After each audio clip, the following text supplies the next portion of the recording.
오늘 새로운 습관 6번째, 시련에 대항하는 습관 만들기. 근데 오늘 또 OX, 또 문제를 가지고 오늘 말씀으로 들어가는 인트로를 좀 해보려고 합니다. 오늘 보니까 또 이 앞부분에 OX를 가지고 있네요. 혹시 질문에 대답하기 껄끄러운 분이 있으면 자기 얼굴을 가리고 하셔도 괜찮아요. 솔직하게. 자, 첫 번째, 나는 학창시절 시험 볼 때 모르는 문제가 나오면 바로 찍는 편이었다. O. 그럼에도 불구하고 풀려고 노력했다. X. 자, 풀려고 노력한 분이 훨씬 많군요. 네, 괜찮습니다. 네, 자, 두 번째, 이건 뭐 좀 솔직하게 얼굴 가리고 해도 괜찮아요. 나의 가장 큰 시련은 결혼이다. O. 아니다. X. 네, O가 꽤 있어요. 네, 좋습니다. 네, 솔직해서 좋아요. 세 번째, 나는 설교 시간에 잠이 오는 시련을 겪은 적이 있다. O. 아니다. X. 네, 여러분들은 자신 있게 들었는데 난 지금 상처를 받고 있어요. 네, 자, 마지막. 자, 하나님은 당신의 백성들을 위해 시련을 없애주신다. O. 아니다. X. X가 맞네요. 자, 됐습니다. 오늘 이런 문제들을 말씀 가운데서 이렇게 파헤치게 되니까 여러분들이 잘 들으면서 따라오시면 될 것 같습니다. 자, 우리들에게 시련이라고 하는 것이 면제되지 않습니다. 자, C.S. 루이스의 순전한 기독교에 나오는 글로 말씀을 시작합니다. 들어보세요. 시험지에 선택 문제가 나왔을 때에는 자기가 풀 수 있는 문제인지 여부를 따져보아야 합니다. 그러나 필수 문제가 나왔을 때에는 어찌되었든지 간에 최선을 다해 풀어야 합니다. 그러면 답안을 제대로 못 쓰더라도 어느 정도의 점수는 받을 수 있습니다. 그러나 문제를 풀지 않으면 단 한 점도 얻을 수 없습니다. 자, 오늘 말씀의 제목이 시련에 대항하는 습관입니다. 만일 이 시련이라는 놈을 우리들이 피해갈 수 있다면 오늘 말씀의 제목이 시련을 피하는 습관, 이렇게 되면 좋을 것 같아요. 훨씬 더 유익할 것 같아요. 그러나 시련은 우리들의 인생에 절대로 피해갈 수 없는 것입니다. 그래서 오늘 우리들이 만들어야 되는, 배워야 되는 습관은 뭐냐면 이 시련에 대항하는 습관을 우리들이 가져야 되겠다는 것이죠. 자, 오늘 말씀도 계속해서 오스왈드 챔버스의 주님은 나의 최고봉에 나오는 이 습관 시리즈를 가지고 말씀을 나누고 있습니다. 자, 주님은 나의 최고봉에서 오스왈드 챔버스는 이렇게 말을 합니다. 시험은 우리가 피할 수 있는 것이 아니며 인생 가운데 반드시 있는 것입니다. 자, 그래서 예수님도 우리들에게 주기도문을 가르쳐 주셨는데 우리가 잘 아는 시험에 들게 하지 마옵시고 이렇게 가르쳐 주셨어요. 예수님께서 우리들에게 시험이 없게 하옵시며 라고 가르쳐 주셨다면 참 좋을 텐데 예수님께서 우리들에게 기도를 가르쳐 주신 것만 봐도 이 시련과 시험이라고 하는 것은 우리들에게 필수적으로 다가오는 것이라는 것이죠. 그래서 이 시련과 시험에 대하여 우리들이 피할 수 없다면 시험에 들지 않도록 우리들이 시험을 이기는 방법을 우리들이 알아야 되겠다는 거예요. 자, 제가 요 근래 보았던, 여러분들에게 몇 주 전에 우리 교회 청년이 여자 주역을 맡았던 뮤지컬 영웅 안중근에 대한 이야기를 한 적이 있었죠. 제가 그 뮤지컬을 보면서 마지막 장면에 제 가슴이 이렇게 뭉클했던 것이 있어요. 이 영웅이라고 하는 이 뮤지컬 영화로도 나와 있는데 이 작품은 안중근이라고 하는 영웅에 초점을 맞춘 것이 아니라 이 안중근이라는 사람이 이토 히로부미를 암살하려고 할 때 그가 얼마나 떨리고 두려운 마음으로 그 결심을 하게 됐고 그가 죽음 앞에서 얼마나 떨린 마음으로 죽음을 맞이했는지 그 인간적인 측면에 중점을 두고 있다는 생각이 들었어요. 이 뮤지컬의 마지막 장면이요, 안중근이 이제 교수형을 당해서 형장의 이슬로 사라지는 장면입니다. 밧줄이 이렇게 내려와 있는 상태에서 안중근은 떨리는 마음으로 노래를 하죠. 그게 유명한 장부가입니다. 그 장부가를 제가 여러분들에게 노래는 하지 않고 가사만 제가 좀 들려드릴게요. 자, 타국의 태양, 광활한 대지, 우린 어디에 있나? 잊어야 하나? 잊을 수 있나? 꿈에 그리던 고향. 장부가 세상에 태어나 큰 뜻을 품었으니 죽어도 그 뜻 잊지 말자. 하늘에 대고 맹세해본다. 두려운 앞날 용기를 내어 우리 걸어가리라. 눈물을 삼켜 한숨을 지워 다시 걸어가리라. 어머니 어머니 서글피 우시던 모습, 날이 새면 만나질까 멀고 먼 고향 너무 그리워 기적 소리가 우리의 심장 고동치게 하리니 조국을 향한 그리운 마음 눈시울이 뜨겁다. 장부가 세상에 태어나 큰 뜻을 품었으니 죽어도 그 뜻 잊지 말자. 하늘에 대고 맹세해본다. 하늘이시여 도와주소서 우리 뜻 이루도록. 하늘이시여 지켜주소서 우리가 반드시 그 뜻 이룰 수 있도록. 안중근은 세례명이 도마였습니다. 그는 캐톨릭 신자였죠. 그런데 이 안중근이 떨리는 마음으로 그 뜻을 이루게 해달라고 그 밧줄을 앞에 들고 부르던 그 노래보다 더 가슴 뜨겁게 했던 것이 그의 어머니 조 마리아가 안중근에게 보냈던 편지였어요. 이런 내용입니다. 내가 어미보다 먼저 죽는 것을 불효라 생각하면 이 어미는 웃음거리가 될 것이다. 너의 죽음은 너 한 사람의 것이 아니라 조선인 전체의 공분을 짊어지고 있는 것이다. 내가 항소를 한다면 그것은 일제에게 목숨을 구걸하는 짓이다. 내가 나라를 위해 이에 이른즉 땀만 먹지 말고 죽으라. 옳은 일을 하고 받은 형이니 비겁하게 삶을 구하지 말고 대의를 위해 죽는 것이 어미에 대한 효도이다. 아마도 이 편지가 이 어미가 너에게 쓰는 마지막 편지가 될 것이다. 여기에 너의 수의를 지어 보내니 이 옷을 입고 가거라. 어미는 현세에서 너와 재회하기를 기대치 않으니 다음 세상에는 반드시 선량한 천부의 아들이 되어 이 세상에 나오너라. 이 조마리아의 편지는 굉장히 유명한 노래가 되었죠. 이 노래를 부르며 많은 사람들이 들으며 울었어요. 제 가슴을 굉장히 뜨겁게 했던 것이 형장의 이슬로 사라질 아들에게 수의를 지어 보내며 이 옷을 입고 죽으라는 그 어머니의 마음이 어떤 마음이었을까? 근데 중요한 것은 이 아들이 짊어져야 되는 이 무거운 짐, 이 죽음 앞에서 어머니는 도망가라고 하지 않습니다. 이것은 네가 지어야 될 것이다. 이것이 너를 자랑스럽게 만드는 것이다. 우리들에게 이 안중근과 조마리아처럼 그렇게 목숨을 내걸 만큼 그렇게 커다란 시련이 우리들에게 오지 않을 수도 있어요.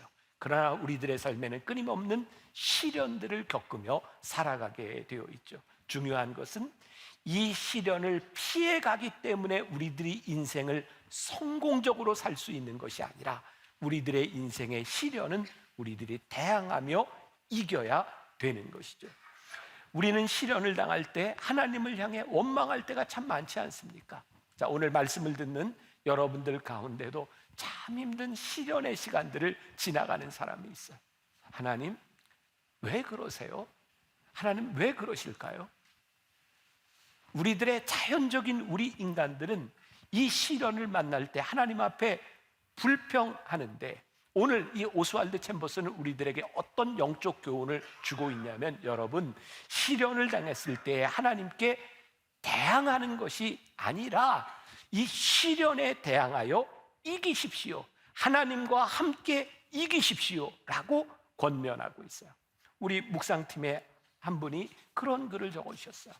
그분이 신앙이 여렸을 때, 하나님을 믿지만 잘 믿지 못했을 때는 어떤 느낌이었냐면, 길을 가다가 소나기를 맞으면 우산을 들고도 그냥 소나기를 맞았대요.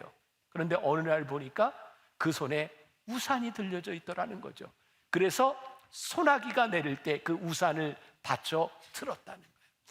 우리가 하나님을 믿는다고 하면서 하나님이 내 옆에 계시는데, 하나님이 우리들에게 너무나 추상적이고 하나님을 믿는데 우리들에게 하나님이 계시지 않는다고 느낄 때 시련을 우리들의 몸으로 받아내려고 하니 불평이 생기고 힘든 것이었는데, 하나님이 우리와 함께 하시니 이 시련의 과정을 통하여 하나님과 함께 시련을 이기십시오. 그리고 이 시련을 통하여 하나님의 아들 살아계신 예수 그리스도가 우리들에게서 드러날 수 있도록 사십시오. 이렇게 권면하고 있는 거예요. 오스왈드 챔버스의 글을 또 하나 인용합니다. 당신이 구원받기 위해 할 수 있는 것은 아무것도 없습니다. 그러나 받은 구원을 나타내기 위해서는 뭔가를 해야 합니다. 동의하세요? 여러분들이 구원받은 것이 여러분들의 노력인가요? 아니에요. 우리가 하나님 앞에 구원받은 자로 살아가는 것은, 그 구원은 오로지 하나님께서 우리를 위해 행하신 일이에요. 그러나 우리들이 구원받은 자로 정결하게, 구원받은 자로 용기 있게 살아가는 것은 하나님께서 우리들에게 하시는 일이 아니에요. 구원받은 우리가 그렇게 살아가야 되는 거죠. 하나님께서는 우리들에게 시련이 없는 인생을 주시지 않습니다. 시련과 어려움을 적절하게 극복할 수 있는 능력을 우리들에게 주시는 거예요. 자, 오늘 이 설교를 하면서 저에게도 묻는 질문이고 여러분들에게 그런 질문을 던지고 싶어요. 우리가 진짜 하나님을 믿고 있는가? 우리가 하나님을 믿고 있다면 우리 인생의 시련 가운데서 우리는 하나님과 이 길을 함께 가고 있는가?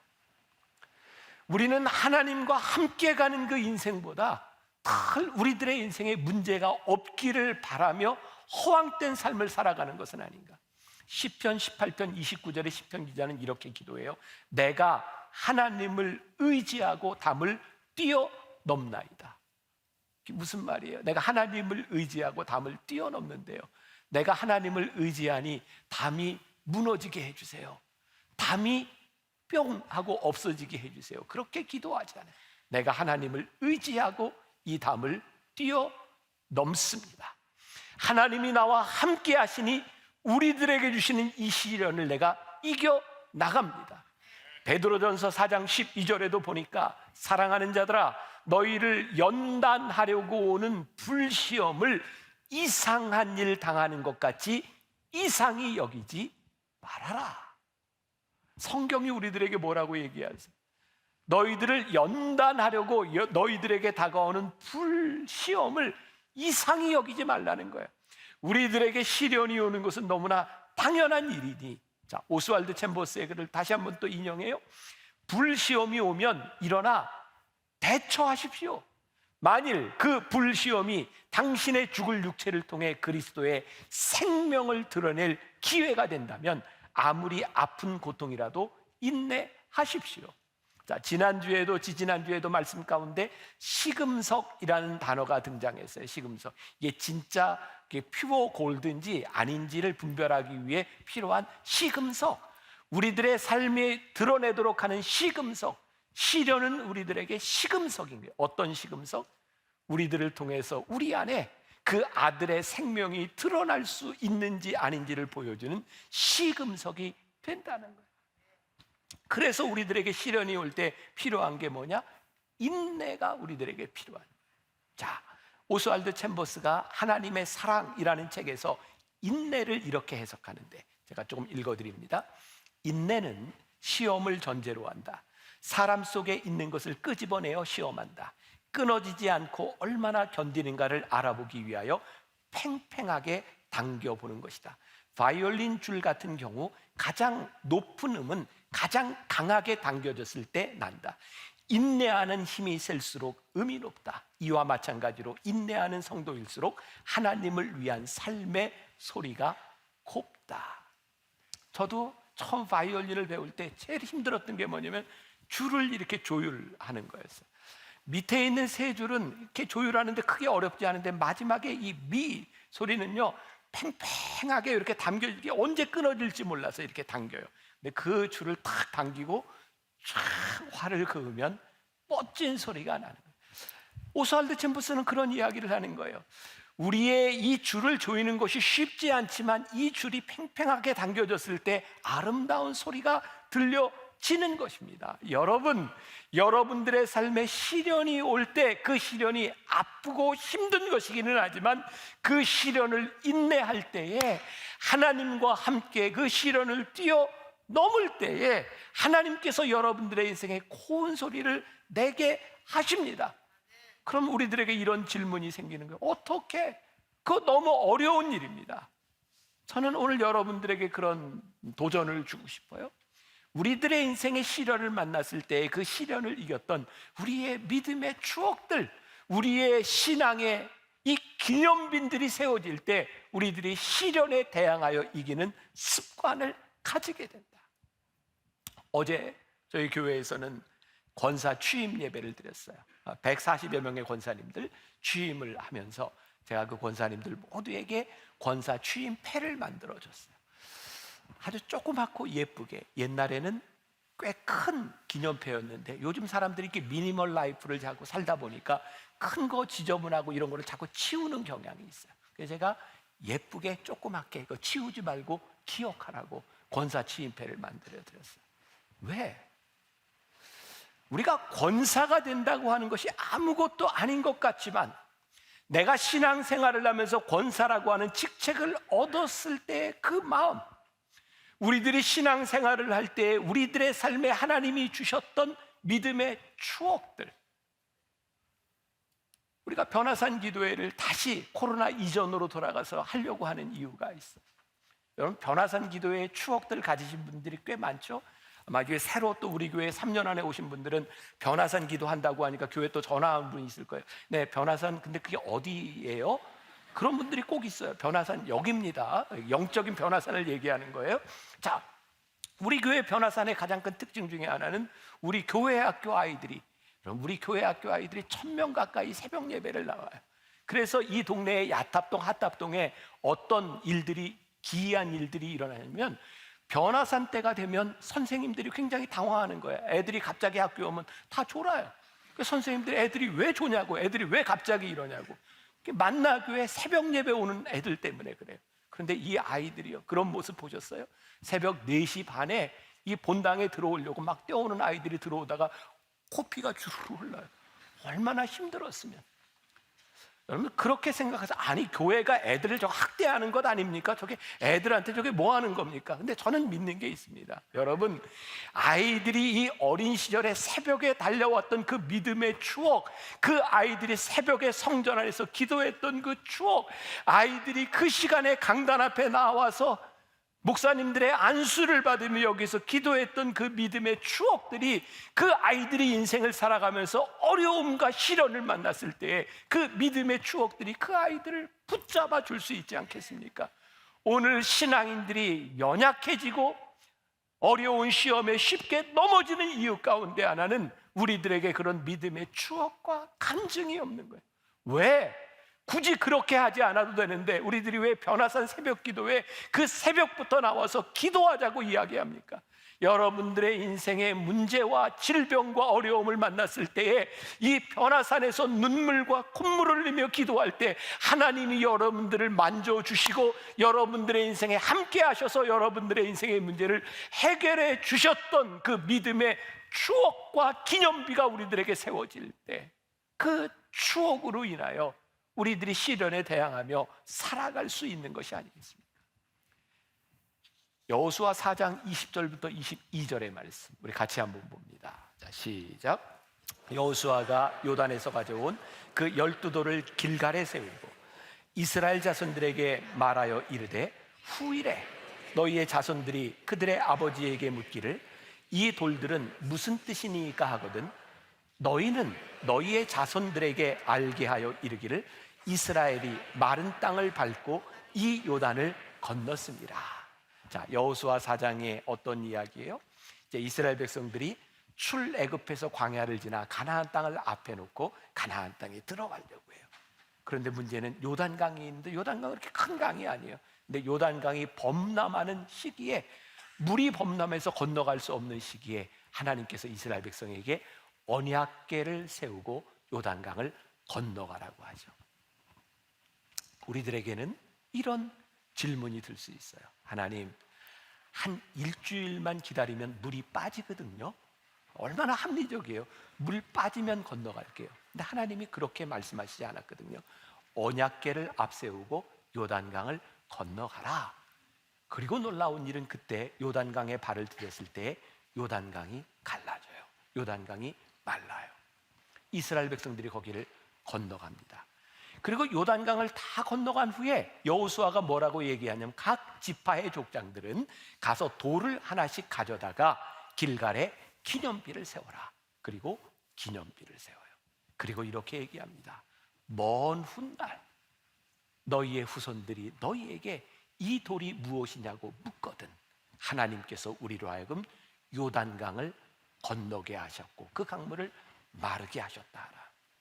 이게 무슨 말일까요? 이스라엘 백성들이 가나안 땅에 들어왔으나 그들의 후손들이 살아가면서 많은 시련과 어려움을 당하게 될 거예요. 그때 너희의 후손들에게 우리로 하여금 이 요단강을 건너게 하신 하나님을 기억하라. 하나님께서 너희와 함께 하실 것이다. 그 믿음을 붙들고 시련을 대항하고 이기라는 거예요.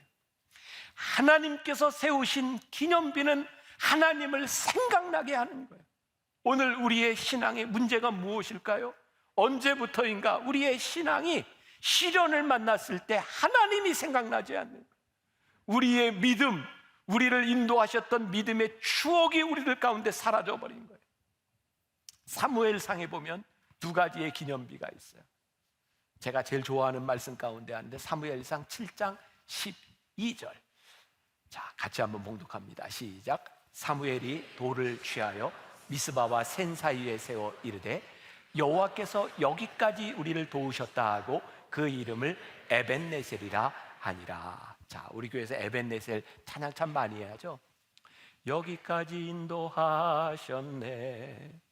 감사하신 하나님, 장래에도 함께 하시리. 살아계신 하나님. 가사가 맞는지 틀린지 모르겠어요. 감사하신 하나님,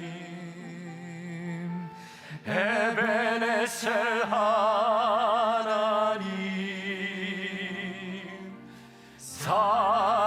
살아계신 하나님, 에베네셀 하나님. 저는 이 에벤에셀이라는 말이 그렇게 좋아요.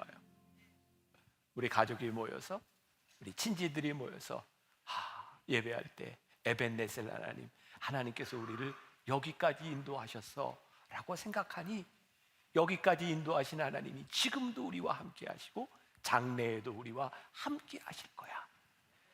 우리들에게 시련을 대항할 수 있는 믿음을 우리들에게 주는 거죠. 이 사무엘상 7장 12절 말씀이 어떻게 생겼는가? 당시 이스라엘 백성들은 블레셋과의 전쟁에서 많은 수치를 당했어요. 심지어 하나님의 법궤를 블레셋에게 빼앗긴 상태였어요. 블레셋은 당시에 철기 문화를 가지고 있어서 이스라엘 백성들이 전쟁에서 이길 수 없는 상태예요. 그런데 하나님께서 그 전쟁에 이기는 방법을 알려주셨는데 미스바에 이스라엘 백성들을 다 모으고 그들의 죄를 돌이키고 하나님께 기도하게 하신 이후에 블레셋과의 전쟁에서 승리하게 되죠. 그때 사무엘이 백성들에게 이야기하면 여기 미스바와 센 사이에 돌을 세우고 이곳을 에벤네셀이라 하라. 여기까지 하나님이 우리를 인도하셨다 하라. 그 기념비를 세워요. 그런데 사무엘상 15장에 가면 또 다른 기념비가 하나 생겨요. 당시 사울 왕이 아멜렉과의 전쟁에서 승리를 하고 난 후에 자기를 위하여 기념비를 세워요. 하나님께서 사울이 자기를 위하여 기념비를 세우는 것을 보시고 사울을 버리세요. 우리들이 기념비를 세울 때 내가 드러나면 그것은 교만입니다. 우리가 기념비를 세울 때 하나님이 드러나면 그것은 겸손입니다. 하나님은 교만한 자를 쓰시지 않는다고 했어요. 왜? 이유가 분명해요. 사울이 자기를 위하여 기념비를 세웠는데 사울이 나이가 들었을 때 그의 기념비를 보았을 때 그 기념비가 무엇이 능력이 되겠어요? 그때 내가 아닌데, 그때 힘이 없는데 그 기념비가 나에게 무슨 의미가 있겠어요? 기념비는 내 이름으로 나를 위해서 세우는 것이 아니라 하나님의 이름으로 세워지는 기념비. 내 힘으로 그때 힘있게 살았으니 지금도 살 수 있다고 하는 것이 기념비가 아니라 능력이 있으신 하나님께서 우리를 위해 행하신 일에 대한 기념비를 우리들이 바라볼 때 그 하나님의 능력이 오늘 우리들의 삶 가운데도 함께 하십니다. 우리들이 시련에 대항하는 습관을 세우는 것은 내 능력을 의지하는 것이 아니라 어떠한 상황 가운데서도 우리와 함께 하셨던 하나님을 기억하는 기념비를 이야기하는 거예요. 여러분들에게 제가 그런 질문을 던질 수 있을 것 같아요. 여러분들에게 그 믿음의 기념비가 있습니까? 지금 우리가 시련의 시기를 지나가는 이때에 하나님, 그때 세우셨던 그 기념비 에벤네셀의 하나님께서 지금도 나와 함께 하실 것에 대한 믿음이 우리들에게 있습니까? 시련에 대항하는 습관을 만들기 위해서 우리들에게 필요한 것이 있다. 그게 뭐냐면 불평하지 않는 거예요. 자, 우리들은 어려운 일을 만났을 때 우리들에게서 불평이 나오는 게 너무 당연하지 않아요? 하나님 왜 그러세요? 우리 자연적인, 우리 육신을 가지고 있는 우리들에게 이 불평이 나오는 것은 굉장히 자연스러운 일이에요. 자, 제가 이 습관에 대한 시리즈를 시작할 때 버릇과 습관에 대한 차이를 말씀드렸던 거 기억하세요? 버릇은 그냥 우리들이 있는 그대로 살다 보니까 우리들에게 굳어진 게 버릇이에요. 그런데 습관이라고 하는 것은 학습이나 경험, 훈련을 통해 우리들에게 밴 행동이 습관이 되는 거죠. 우리들이 그냥 되어진 대로 우리들의 육신의 생각대로 살아가면 어려운 일을 만났을 때 우리들이 불평이 나오는 게 당연해요. 그런데 이 시련에 대항하는 습관을 만들기 위해서는 우리들이 되는 대로 살아가는 것이 아니라 불평하지 말아라. 좋은 습관은 우리의 자연적인 본성을 이기면서 만들어지는 거예요. 시험 당할 때 불평하면 우리의 자연적인 모습이 드러나지만 시련을 당할 때 하나님과 동행하면 하나님의 자녀된 성품이 우리들 가운데 나타나는 거예요. 기억하세요? 지난 몇 주 동안 제가 여러분들에게 계속해서 이야기했던 게 있어요. 제가 목사 되고 설교한 지 한 35년쯤 되니까 제가 깨달아지는 게 있더라고요. 그러니까 여러분들 중에 아직 말씀이 깨달아지지 않으면 괜찮아요. 저처럼 한 35년 설교한 사람 없잖아요. 제가 이제야 좀 깨닫게 되는 것 같아요. 우리 김영석 박사가 이야기한 103살을 살아보니 그렇지는 않지만 깨달아지는 게 우리의 신앙이라고 하는 게 결국 하나님이 드러나고 우리의 신앙이라고 하는 것이 하나님의 생명이 우리들 가운데 드러나는 것이 그게 신앙이구나. 그러니까 자꾸 내가 드러나려고 했던 것이 신앙이 아니구나. 오스왈드 챔버스는 이렇게 이야기해요. 인생의 유일한 목표는 그 인생을 통해 하나님의 아들이 드러나는 것이요, 하나님께 명령하려는 마음은 사라지는 것입니다. 하나님께 명령하려는 마음, 우리들에게 어려움이다. 근데 하나님 왜 그러세요? 오스왈드 챔버스가 그의 인생의 신앙 여정 가운데 제일 고민하고 하나님 앞에 기도했던 게 뭐냐면 순종이었어요. 순종.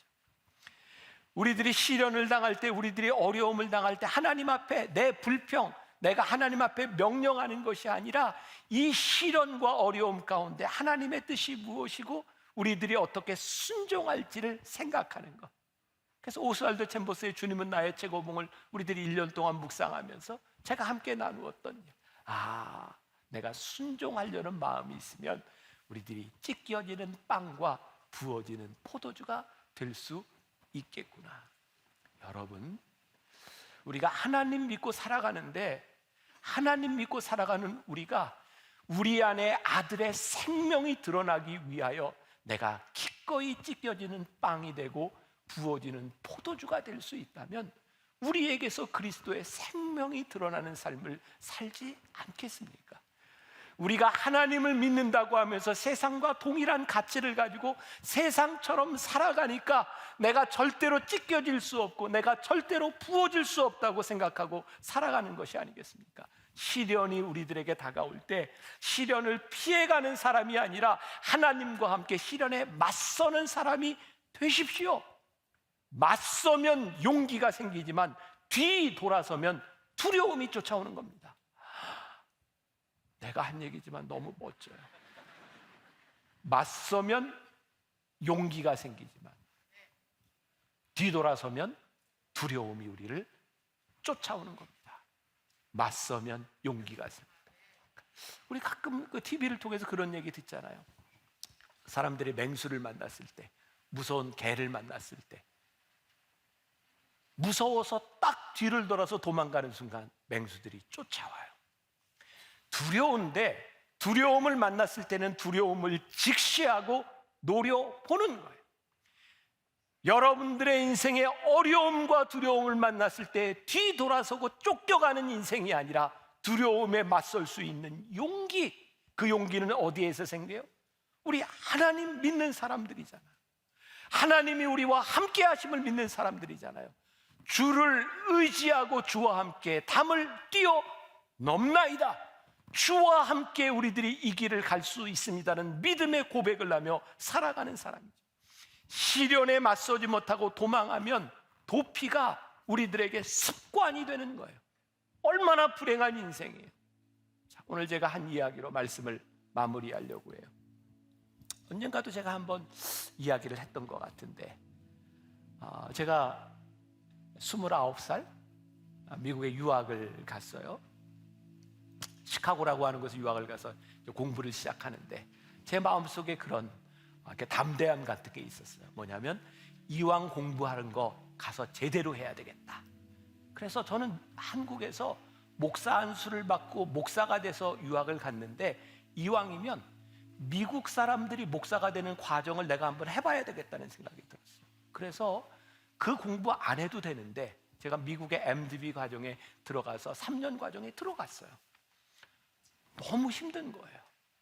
왜냐하면 뭐 공부가 힘든 게 아니라 물리적으로 목사가 되기 위해서 해야 되는 과정이 너무 많은데 영어를 못하는 저에게는 그게 너무 버거웠어요.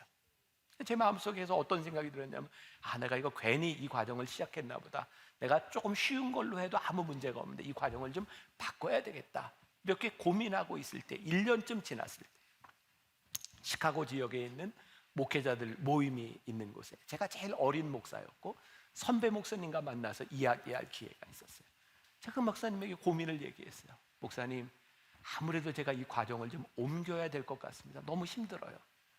근데 목사님이 저에게 이렇게 한마디를 했어요. 김 목사님, 한 번 포기하면 또 포기합니다. 포기가 습관이 됩니다. 그러니 끝내세요. 그 말 한마디가 제 인생에 얼마나 중요한 교훈이 되었는지 몰라요. 그래서 끝내야 되겠다고 생각했어요. 사실 그때 제 마음에는 빨리 공부를 마치고 한국에 와서 목회하고 싶은 꿈이 있었어요. 저에게는 하고 싶은 일이 있었어요. 그러나 도피하고 돌아오는가, 내가 이것을 이기고 돌아오는가는 다른 차원의 문제였어요. 그래서 공부하기 시작했어요. 미국에 있는 미국 사람들도 3년에 마치기 힘들다는 그 과정을 저는 2년 만에 마쳤어요. 믿어주세요. 진짜요. 그리고 박사 과정으로 갔어요. 그리고 공부를 마치고 돌아왔어요. 그게 저에게 얼마나 큰 교훈이었는가. 한 번 포기하면 포기가 습관이 됩니다. 저에게는 요즘 참 좋은 습관이 하나 있습니다. 저는 한 주, 2주 정도 단위로 제 노트에 이렇게 체크리스트를 만들어서 제가 해야 될 일들을 했는가 이렇게 체크를 해요. 근데 체크리스트를 보면 제가 쉽게 처리할 수 있는 게 있고, 이건 정말 하기 싫은 일들이 있어요. 근데 저에게 어떤 습관이 있는지 아세요? 제일 하기 싫은 일을 먼저 하는 거예요. 이 문제가 해결되지 않으면 이거는 늘 내 인생에 껄쩍지근해요. 그래서 이 문제부터 해결해요. 하기 싫은 일부터. 저는 저에게 굉장히 좋은 습관이라고 생각하거든요. 회피하는 것이 아니라 우리들이 마땅히 대항하여 이겨야 되는 것. 그런데 우리들이 이겨야 되는 이 대항의 논리가 세상 사람들이 생각하는 그런 노력과 그런 긍정적인 생각에 기초하는 것이 아니라 우리들이 하나님을 믿는 사람이기 때문에, 우리들이 하나님을 의지하며 살아갈 수 있는 사람이기 때문에, 하나님이 우리와 함께하는 것을 믿고 있는 사람이기 때문에, 하나님의 도움을 요청할 수 있는 사람이기 때문에 우리들이 기꺼이 시련에 대항하여 이길 수 있는 거예요. 우리가 얼마나 연약한 존재들이에요. 우리가 얼마나 많은 실수들을 해요. 우리들이 주님의 뜻을 이루며 살아가기에 얼마나 부족한 사람들이에요. 쓰러지고 넘어지지만 우리들에게 도움을 구할 수 있는 완전하신 하나님이 있기 때문에. 어찌 설교하다 보니 오늘 본문 얘기를 하나도 안 했네요. 끝날 때가 됐는데 오늘 본문 말씀에 보니까 이런 구절이 있잖아요. 그의 부르심의 소망이 무엇이며. 와, 하나님이 우리를 부르신 그 소망이 무엇인지를, 우리들에게 주시는 그 풍성함이 무엇인지를 우리들이 생각할 때 하나님을 의지할 수 있어요. 하나님과 함께 우리들이 시련에 대항하며 우리들이 나아갈 수 있어요. 우리들에게 주시는 가장 중요한 습관, 시련을 피하는 것이 아니라 주와 함께 시련에 대항하는 습관, 여러분들의 인생에 믿음의 추억의 기념비가 세워지는 습관, 그것이 오늘 여러분들을 붙잡아 주실 줄 믿습니다. 주여 우린 연약합니다. 우린 오늘을 힘겨워합니다.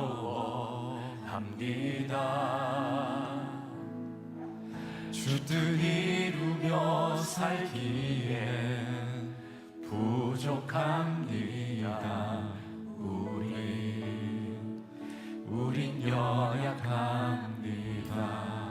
주여 우린 넘어집니다. 주여 우린 넘어집니다. 오늘 하루 또 실수합니다. 주의 긍휼을 구하는 죄인입니다. 우리 주만 바라봅니다. 한없는 주님의 한없는 주님의 은혜 온 세상 위에 넘칩니다.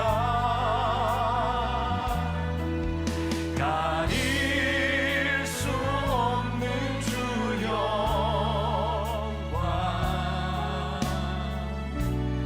온 땅 위에 충만합니다.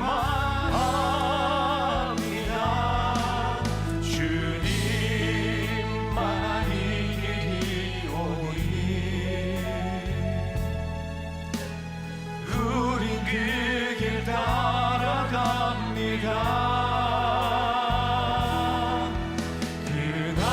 그날에 우릴 이루실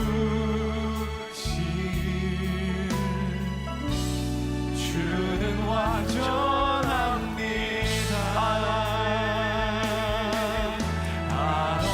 한없는 주님의 은혜 온 세상 위에 넘칩니다.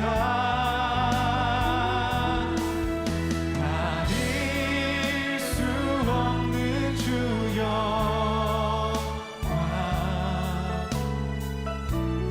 온 땅 위에 충만합니다. 주님만 이 길이 오니 우린 그 길 따라갑니다.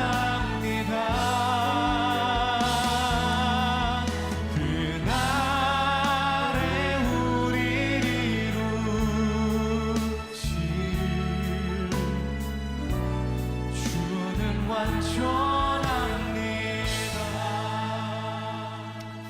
오늘 여러분들과 함께 말씀을 나누고 이렇게 찬양하는데 이렇게 떠오르는 분이 있어요. 지지난주였던 것 같아요. 어떤 우리 교회 성도 한 분이 저에게 이렇게 손수건을 가지고 왔어요. 손수건을 붙들고 기도해 달라고. 이유는 암으로 투병하고 있는 그 성도를 위해서 목사님 여기 기도해 주시고 이 손수건을 그분에게 좀 전해주고 싶어요. 이게 미신적이라고 생각하세요? 아니, 저에게는 간절함이 느껴졌어요. 그분이 어떤 마음으로 이렇게 기도를 요청하는지 제가 손수건을 붙들고 기도했어요. 하나님 붙잡아 주세요. 하나님 함께 해주세요. 어제 권사 취임 예배를 드리는데 취임하는 권사님 중에 한 분이 아들을 데리고 이렇게 함께 사진을 찍었어요. 오래전이죠. 신문에 이렇게 보도가 됐던 우리나라의 공군 파일로트 중에 한 분이 비행기를 몰고 가다가 추락하는데 사람들 다치지 않게 하려고 추락해서 세상을 떠났어요. 그리고 그 아내가 어린아이 둘을 데리고 우리 교회에 등록을 했었거든요. 10여 년이 흐른 것 같아요. 근데 그분이 어제 아들을 데리고 권사가 돼서 취임하는 모습을 보니까 그렇게 마음이 감사한 거예요. 잘 승리하셨군요. 잘 이기셨군요. 에벤네셀의 기념비가 세워진 거예요. 오늘 제 마음 가운데는 떠오르는 우리 교인들의 모습이 몇 명 있어요. 하나님, 이기게 해주세요. 하나님, 믿음의 기념비가 세워지게 해주세요. 하나님, 두려움으로 도망가는 사람들이 아니라 맞서 싸워 이기는 사람들이 되게 해주세요. 이번 한 주간 여러분들이 세상으로 나가면 여러분들의 삶에 이 기념비가 세워지기를 간절히 소원합니다. 그리고 믿음의 모습으로 다시 모여 예배하고 찬양하는 여러분들이 되시기를 주님의 이름으로 간절히 축원합니다. 제가 여러분들을 위해 하나님 아버지의 마음으로 기도하고 싶은데 가슴에 한번 손을 넣고 기도하겠습니다. 하나님,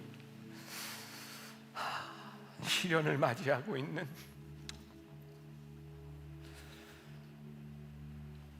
당신의 백성들을 위하여 주님의 이름으로 간절히 기도합니다. 많이 두렵습니다. 무섭습니다. 그런데 도망가지 않겠습니다. 주님의 이름을 붙들고 주와 함께 이 담을 뛰어넘겠습니다. 주님, 이 한 주간을 살아가는 동안 우리 사랑하는 성도들의 삶 가운데 믿음의 기념비가 세워지게 하여 주옵소서.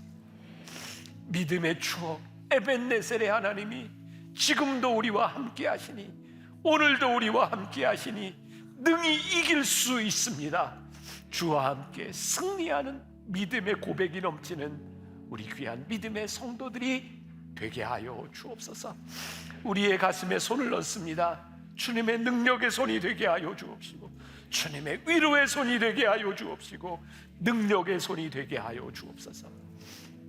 지금은 우리 주 예수 그리스도의 은혜와 하나님 아버지의 무한하신 사랑과 성령의 인도하심이 주와 함께 담대히 두려움과 시련에 맞서 싸워 이기며 나가는 당신의 사랑하는 모든 백성들 위해 지금부터 영원까지 함께 하시기를 간절히 축원하옵나이다. 아멘.